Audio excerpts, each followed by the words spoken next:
America के साथ trade deal को लेकर बीजेपी बुरी तरह से घिरी हुई है। विपक्ष से लेकर पूरे देश में सरकार की घेराबंदी कर रहा है। सरकार से सवाल कर रहा है कि ये कैसी डील है जिसमें सिर्फ अमेरिका को ही फायदा हो रहा है। विरोध की आवाजें भारत मंडपम में आयोजित एआई समिट तक पहुंच गई।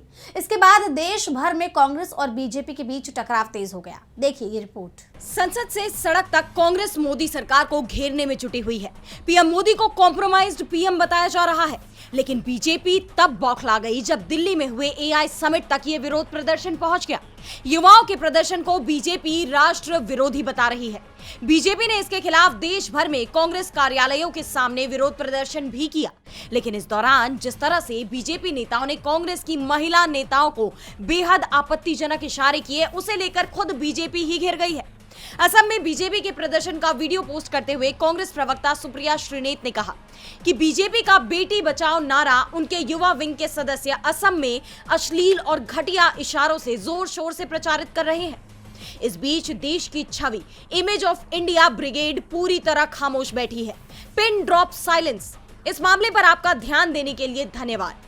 इस वीडियो में बीजेपी नेता इतने आपत्तिजनक इशारे कर रहे हैं कि हम उन्हें दिखा भी नहीं सकते। असम में बीजेपी की ही सरकार है, इसलिए बीजेपी के कार्यकर्ताओं पर कोई कार्रवाई नहीं हो रही है। प्रधानमंत्री नरेंद्र मोदी भी कांग्रेस के प्रदर्शन पर तो तंज कस रहे हैं, लेकिन अपनी ही पार्टी के नेताओं के खिलाफ कुछ भी नहीं बोल रहे। मेरठ में रैपिड रेल मेट्रो कॉरिडोर का उद्घाटन करते हुए उन्होंने कांग्रेस के प्रदर्शन पर तंज कसा।